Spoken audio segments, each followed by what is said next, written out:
Mga kababayan, kamusta po? Si Kamanong po, inyong lingkod ay nagbabalik po para po komentuhan po kayo dito po sa Tambayang Makabayan. Samahan niyo po inyong lingkod, mag-umpisa na po tayo, magkomentuhan na po tayo mga kababayan. Ito po mga kababayan, habang iniintay po natin yung magaganap po na confirmation of charges sa dating Pangulong Duterte, ay meron pong inilabas si Torre dito po sa istasyon ng DZBB, mga kababayan. At meron po siyang pahayag dito o statement na ayon po sa kanya, mga kababayan. Ito po, basahin po natin ang kanya pong statement, mga kababayan, kung bakit daw po dinala niya ang dating Pangulong Duterte sa Dahid sa Netherlands sa ICC, mga kababayan. Ito po ang kanyang katuwiran, mga kababayan. Basahin po natin. Yan po si General Torre. Ano po sabi ni General Torre, mga kababayan? Basahin po natin. Yung papel ko naman doon sa pangunguna sa pag-aresto at pagpapadala kay former President Duterte sa Hague, ginawa ko lang naman yun bilang pagtupad ng tungkulin profesional na ayon sa batas, walang halong personal na motibo. Ibang klase si General Torre, mga kababayan. Nakita niyo po. Totoo po ba ito? Yung ba'y naayon sa batas ang ginawa niya, mga kababayan? Yung papel daw niya. Yung papel ko naman doon sa pangunguna ng pag-aresto at pagpapadala kay former President Duterte sa Hague, ginawa ko lang naman yun bilang pagtupad ng tungkulin profesional na ayon sa batas, walang halong personal na motibo, mga kababayan. Naayon daw po sa batas, pero hindi niya po dinala sa korte, mga kababayan. Paano pong naaayon sa batas? Kung sumusunod ka sa batas, hindi ba dapat dalin mo sa korte? Hindi po ba? Dahil una-una, yun talaga ang puntahan. Puntahan po kasi korte kung naaayon sa batas. Hindi po ba? Hindi ang batas ilalagay mo sa kamay mo na parang ikaw na rin ang korte. Yung ba sinasabi ng batas? Pag hinuli ng isang pulis, siya na lahat ang gagawa at wala nang pakialam ang korte dahil naaayon sa batas. Ikaw na lahat ang magdidesisyon. Tanggalin na natin ang Korte Suprema. Tanggalin na natin ang ating mga korte diyan sa buong Pilipinas. 'Di ba? Tanggalin na natin ang korte dahil hindi na natin kailangan ng korte. Si General Torre na lang po kailangan natin. Hindi po ba? Ibang klase. Naayon daw po sa batas, pero hindi siya nagpunta sa korte. Ibang klase ka, General. Ibang klase ka. Ngayon, nangangatwiran ka na naaayon sa batas ang ginawa mo, mga kabayan. Paano kung gawin sa iyan? Pagka napalitan ang administrasyon, dukutin ka at ipatapong ka na lang sa North Korea. At sasabihin nung dumukot sa iyo na ayon sa batas ang ginawa nila. Ganun ba? Ganun ba ang batas sa ating bansa? Pwede ka na mangidnap ng Pilipino na hindi mo na dadalhin sa korte. Di mas mainam pala, mga kababayan, yung hinuhuli. Yung mga hinuhuli nga magnanakaw, mga snatcher, dinadala pa sa korte. Di ba? Yan dating Pangulo. Isang abogado, isang piskal, isang dating Pangulo. Hindi mo malang dinala sa korte. Walang due process. Bigla mo na lang pinatapon sa ibang bansa, sa dahig. Ibang klase ka. At walang kaso yan sa Pilipinas. Walang kaso na isinasampa pa sa dating Pangulo. Tapos ngayon, ang laki ng issue ngayon dahil nasa Hague na. Ngayon, ang majority ng Pilipino ay galit na galit sa iyo dahil sa ginawa mo na sinasabi mo ngayon ay naayon sa batas ang ginawa mo. Unbelievable. Hindi po tangat bobo mga Pilipino at hindi mo pwedeng sabihin na yung ginawa mo ay naayon sa batas.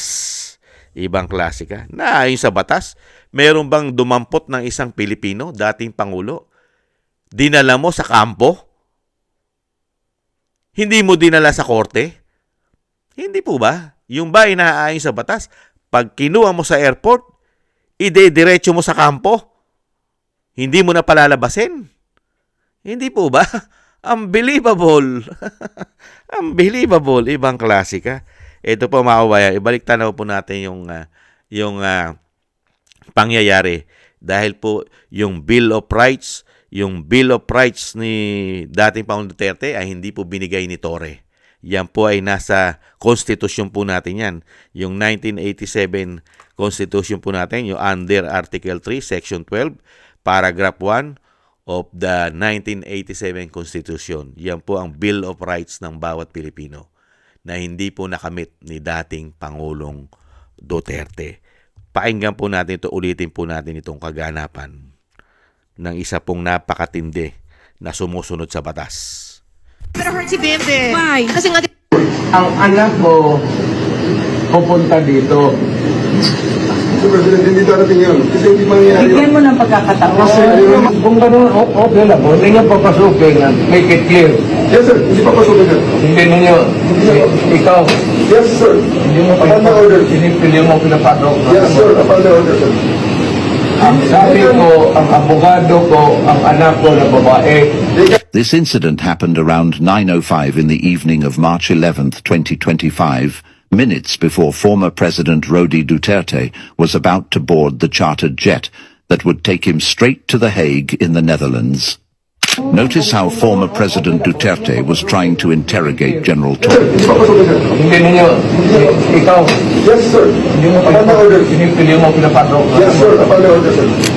He deliberately repeated his question to pin down the general, who was determined to deny the former president of his right to counsel. Under Article 3, Section 12, any person under investigation for the commission of an offence shall have the right to be informed of his right to remain silent and to have competent and independent counsel, preferably of his own choice. If the person cannot afford the services of counsel, he must be provided with one. These rights cannot be waived except in writing and in the presence of counsel. This is solid proof and irrefutable evidence that General Torre deliberately denied FPRRD his constitutional right to a counsel of his choice. Ang anak ko, Nakita niyo po mga tambay, sumusunod po siya sa batas. Pero yung abogado ng dating Pangulo na kanyang anak ay hindi po pwedeng pumasok at hindi po siya pwedeng makausap. Hindi po ba? Doon sa Villamor Air Base. Pero sumusunod po siya sa batas. Ang ginawa niya raw po ay bilang professional, tungkulin, at sumusunod siya sa batas. Walang halong personalan o motibo ang ginawa niya. Walang halong personalan po mga tambay. Pero lahat po ay hindi niya po pinapasok.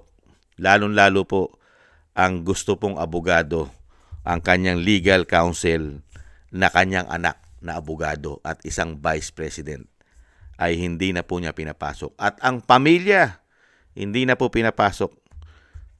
Mga kabayan, ginawa niya pong batas militar. Naaayon po ba sa batas na umaresto ka ng isang dating Pangulo? Batas militar na ang ginawa mo? Wala na nakapasok? Gwardyado na lahat? Di ba? Sino po pinagluloko ni Torre? Pinagluloko niya ba ang taong bayan? Pinaniniwala niya ba ang taong bayan na wala siyang nilabag na batas at naaayon sa batas ang ginawa niya sa dating Pangulo? Ang makapagsasabi lang po yan ng Korte Suprema.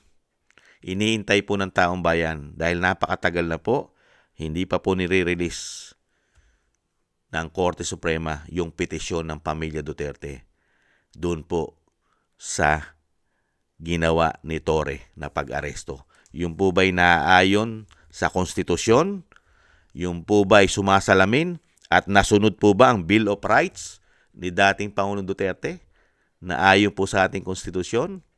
Nabigyan po ba ng due process si dating Pangulong Duterte bago mo ipatapon sa banyaga, sa dahig? Na wala pong jurisdiction sa atin yung bansa at yung ICC, wala pong jurisdiction sa atin? Nakita niyo po? Yung po ba ang tamang proseso, General Torre o Torre? Yung po ba ang tamang proseso at yung ba ang batas na sinusunod natin sa ating konstitusyon? Yung po ba ang batas na nung pumasok po ang binagawang Pilipinas? Hindi na natin kailangan ng korte. Hindi na natin kailangan ng korte pag kumuha tayo ng isang Pilipino. Ora mismo. Dadakpin natin. Dahil sinasabi natin, meron na itong Interpol. Meron na itong Go Signal. May warrant of arrest na ito. Galing sa Interpol. Galing sa ICC. Wala na. Sasaklawan na natin. Wala nang silbi ang korte natin. Wala nang silbi ang ating Korte Suprema. Mas makapangyarihan na sa bansa natin ang Interpol at ang ICC. Lahat ng kukunin ng Interpol at ng ICC sa ating bansa, hindi na magdadaan sa ating korte. Mas makapangyarihan ang dayuhan sa ating korte, sa ating saligang batas, sa ating konstitusyon. Mas makapangyarihan ang dayuhan ni hindi mo mala ipagpapaalam sa Korte Suprema ang isang Pilipino para dalhin ito at hindi na makabalik. Unbelievable. Ngayon ay nagiging tama ang sinasabi mo dahil kayo'y nasa kapangyarihan pa at kayo'y nagsasabuatan at kayang-kaya niyong baluktutin ang batas. Kaya niyong lumabag sa batas. Ibang klase. Mas mahusay pa ang pulis kisa sa isang abogado at isang piskal na katulad ni dating Pangulong Duterte. Mas mahusay pa sa batas at sa proseso ng batas ang isang pulis na katulad ni Torre kisa po sa dating presidente, isang piskal at isang abogado. Unbelievable pagdating po sa batas. Sumusunod daw po siya sa proseso ng batas. Naaayon daw po sa batas ang ginawa niya na pagpapadala, mga kababayan. Ang tanong, kung naaayon sa batas yan, di ba, lagi natin sinasabi, pinayagan ka na ba ng batas? Pinayagan ka na ba ng korte? Na sige, dalhin nyo na yan. Binigyan ka na ba ng pases? Go signal sa isang Pilipino? Hindi po ba? Hindi mo ba kailangan ng go signal ng batas? Unbelievable. Yan po ang sinasabi po natin. Dahil po, meron nga po tayong legislative, executive, at judicial. Hindi po ba? Hindi pwedeng masaklawan ni Tory lahat. Lahat ay nasa kanyang kamay na kapangyarihan. Hindi po ba? Pati ang kapangyarihan ng judicial ay kinuha mo na. Unbelievable. Kaya itong si Torre, mga kabayan, pag nagpalit na administrasyon, tingnan po natin kung ayon at tama pa sa batas ang ginawa niya. Naaayon sa batas yung ginawa niyang proseso. Wala pang isang araw, mga kababayan, na ipatapon mo na sa ibang bansa. Unbelievable. Yan po ang ginawa ng lahi ni Torre. Napakatalino po at ubod ng galing, mga kababayan. Hindi na po niya kailangan ng korte ng Pilipinas. Basta siya nang huli, mga kababayan, hindi niya na kailangan ipagpaalam pa ito at dalhin sa korte. Hindi na.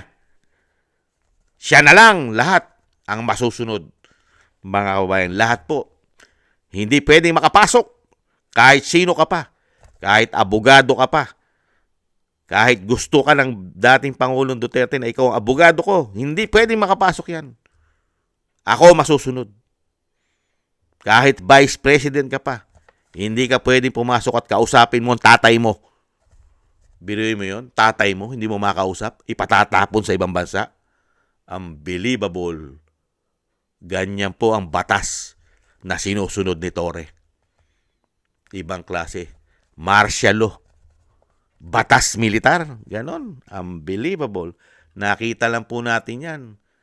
Nangyari yung mga ganyang style. Di ba? Nung panahon po ng martial law nila. Hindi po ba? Hindi na uso ang korte. Ganon yata ang gusto mangyari ni Torre. Hindi na uso ang korte. Batas militar na. Basta ginusto ko. May warrant of arrest. Nasa cellphone ko. Okay na yan. Hindi na kailangan ng korte ng Pilipinas. Unbelievable. Baka tamaan ka ng kulog at kidlat. sa ganyang paniniwala. Tore? Unbelievable. Kaya nga sinasabi po natin, baka dumating ang panahon, ganyan pala ang style mo. Pag hinuli ka, diretso na kung saan mo gustong ipatapon. Dahil nga po sa sinasabi mo, na naaayon sa batas ang ginawa mo. Basta sinabi na Interpol at ng ICC, okay na. Baka mangyari sa iyan. Baka ikaw naman ay patapon sa Korea, sa North Korea. Tapos mag-iiyak ka. Magrereklamo ka na sinasabi mo hindi ka binigyan ng due process. Unbelievable. Muli po mga tambay, yan po ang statement ni Torre. Dahil nga po ang issue po ngayon ay si dating Pangulong Duterte na iniintay po natin ang gaganapin o gagawin desisyon diyan po sa kanyang confirmation of charges diyan po sa The Hague, mga kawayan sa Netherlands. Dahil alam po natin halos lahat po, nandiyan na po halos lahat ang mga grupo ng mga makakaliwa, ng mga komunista o mano. Hindi po ba? Nandiyan po lahat. Unbelievable na sinuportahan po ng gobyernong bangag o mano. Ibang klase po. Maraming salamat po sa nakagusto po ng ating Tambayang Makabayan sa YouTube at TikTok. At ganoon din po sa ating mga subscribers. Thank you po sa inyo. Mabuhay po kayo at sa patuloy po nagsusubscribes. Maraming salamat po sa inyong lahat. At ganoon din po sa mga nagko-comment, like, share, and subscribe. Thank you po. Shoutout po sa inyong lahat. At shoutout din po mga tambay sa lahat po nagbibigay po ng tulong sa inyong lingkod. Mabuhay po kayong lahat. At ingatan nawa po kayo. Lalo po sa inyong mga paggawa. Muli po mga tambay, ingat-ingat po tayo. At taste lang po mga kababayan. God bless po sa inyo lahat. Bye-bye!